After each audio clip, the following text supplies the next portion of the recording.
Canvas Church, Pastor Mike here, and for this edition of Midweek Thoughts, I want to share a little bit about a concept that I've thought is interesting for quite a while now, and it's by a sociologist at Notre Dame University by the name of Christian Smith. And he wrote a book back in 2005 called Soul Searching, where he really interviewed teenagers to see what their spiritual condition was. What did they think about religious things? What did they think about faith, about God and morality, and all these different questions that he asked them? Well, interestingly enough, in 2009, he followed up with many of those same teenagers who are now entering into young adulthood. And that book is called Souls in Transition. I encourage you to take a look at it if you're interested in knowing what the younger generation thinks about faith. Now, it's a little bit dated now. It's 2009, and so this was several years back. But I believe much of what he recorded in there has only continued in the younger generation that we see today. That was looking at American teenagers. If you want to look at a sociologist who looked at Canadian teenagers, I encourage you to get The Emerging Millennials by Reginald Bibby.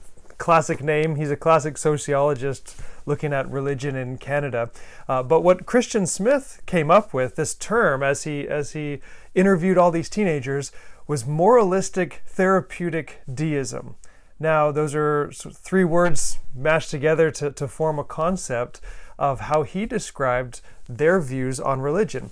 And I think this is fascinating because I think it helps us not only understand the younger generation today and what they think about faith, but also what many people are beginning to share in this view as well. But also it kind of ties into what we talked about on Sunday night at our service.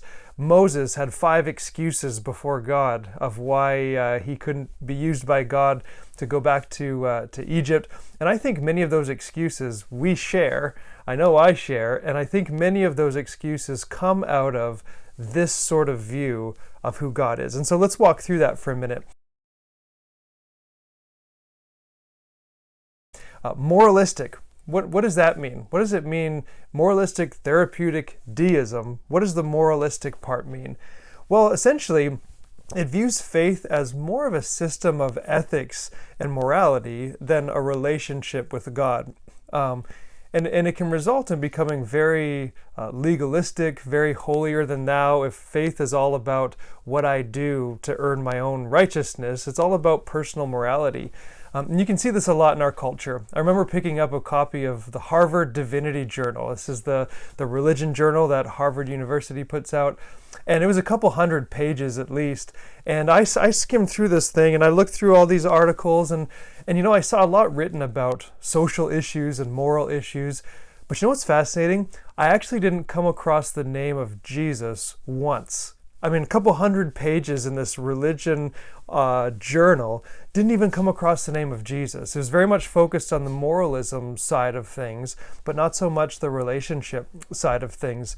It's fascinating, even during the U.S. presidential primaries going on right now, one of the candidates was on the Bill Maher show. Bill Maher, of course, is no fan of religion. He's made that quite clear.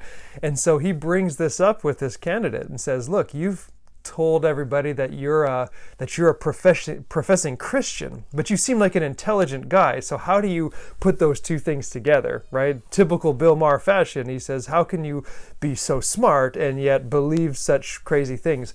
And it was this classic political pivot in which doesn't start talking about this is why I believe Jesus and who he was, and this is why I believe he rose from the dead. And what the candidate started saying was, well, my church teaches to do this and to do that. And he started listing off these moral things. Now, that's not necessarily a bad thing or not part of the Christian faith, but it's just fascinating that our culture more and more wants religion just to become, this is how it affects my morality, what I do.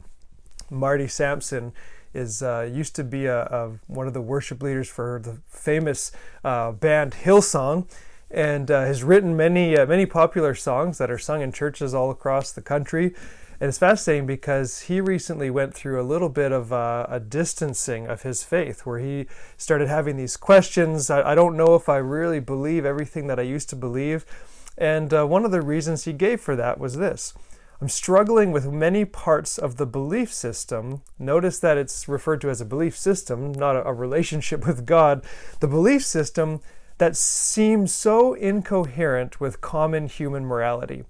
The translation of that is this: I see things in the Christian faith that don't seem to jive with what I believe morality looks like. And so I'm going to choose my version, or what he says, this common sense version of morality, over what I see presented in the Christian faith.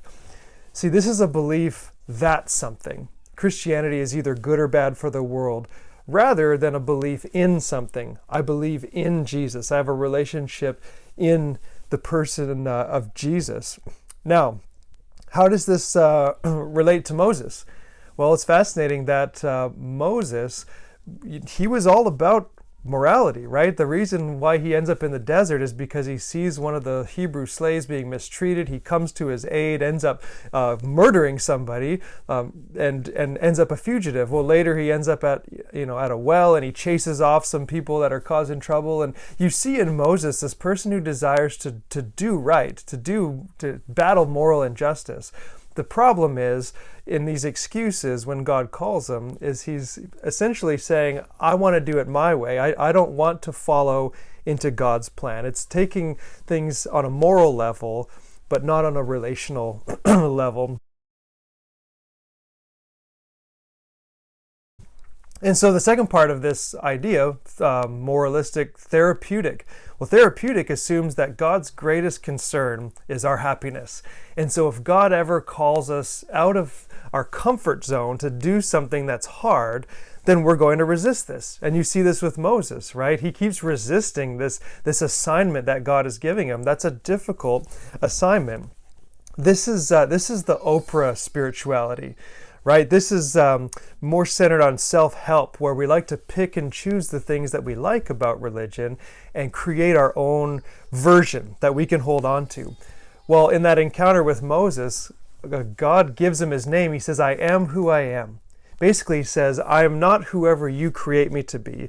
I am who I am, essentially, in my own character. And so God doesn't leave it open for us to define who he is. He defines who he is himself.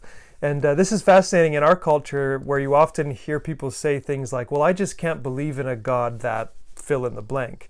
They're saying, I can't believe in a God, assuming that, therefore, this God must not exist.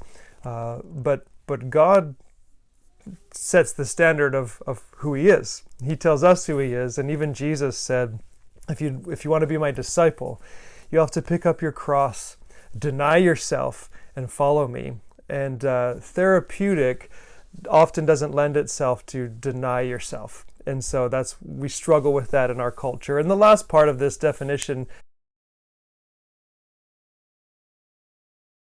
deism, it's a older form of belief that was popular in the founding of America, in many different circles, sort of an Enlightenment belief that God's out there, God set the universe in order, but then he stepped back and he doesn't really want part of it. It's not personal. God doesn't want to know his creation. He just set the creation up and lets it go, like winding up a clock. It's a God who is out there. It's an easy explanation for how everything came to be, but it requires little of you.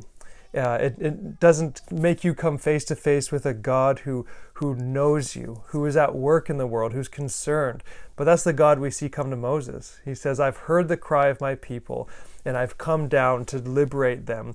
And I want you, Moses, to be a part of that process. And I believe that the same God comes to us. He desires a more relationship with us that goes beyond this form of moralistic therapeutic deism. So Canvas, I hope that during this time you are growing close to that God, a God who is personal, wants to know you in relationship. Because the truth is who God is far greater than anything we could create or make up for him to be. And so remember, you're loved by this God and you're loved by your church family. Have a great week.